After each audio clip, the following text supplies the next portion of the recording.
You have talked about being six, and it's BEING 6. And you have talked about a level of 7 frequencies in which are various consciousnesses. Have you worked directly with being six? Right. And what is it that you would define as being in that level 6? And what exactly is being six's relationship with us on Earth?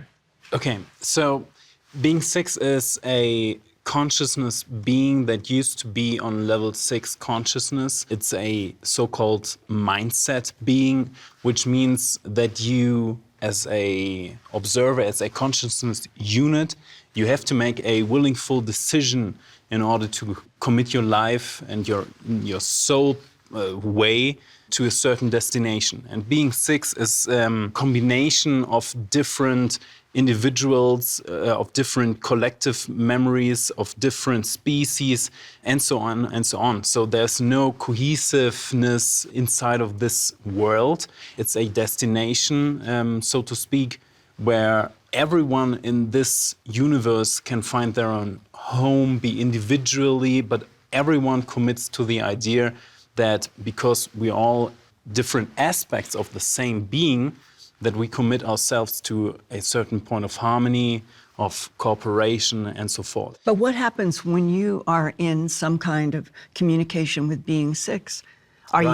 If I were seeing you in communication with being 6, would it be you standing, talking to air, space, or is there a light, or is there a being, or what is there? If you think about these containers that I was talking about, these containers were not only used for the meetings with the Greys and potentially for meetings with other extraterrestrial life forms, but it can also be used in order to compress certain frequencies inside of these containers in order to make it possible that through compressed frequencies you can have a direct face-to-face interaction with a consciousness life form that is on a different plane of reality. And what do you see? Good question. So what I did perceive was a very crisp blue light that was just, hovering on my eye level. It's a very crisp blue light, and the best I could explain it is like a crystalline moving form or something. And I asked the tech guy why it is a blue light. And also I've been explained, and I've also observed that many times, that different people with a different cultural background, different experiences or different expectations see and interpret these data differently. So not all of those who have interacted with being 6 see like a blue crystalline form.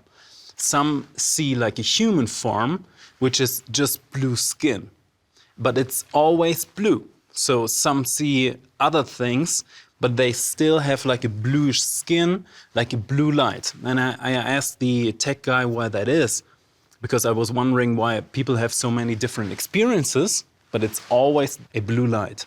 And the reason why that is, he told me, is that when frequencies get compressed, the wavelengths alter.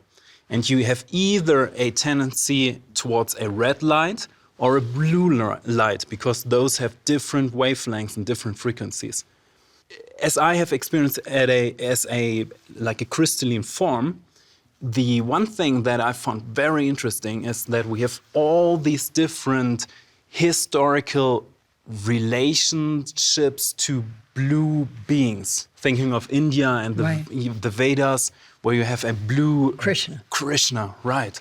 And we see that in different parts of the world as well. So you have Mesopotamia and Egypt, where you have statues where you can see pigments of blue color. But does that mean that then the beings from frequency 6 would have been based on the Earth in a matter form, and how would they do that? What has been explained to me is that we have natural occurring rivers of frequency around this planet, and at certain points of the planet, frequencies are naturally, compressed In those places, when you meditate, there might be a chance that the frequencies are so compressed that you have direct experience with one of these higher frequential beings.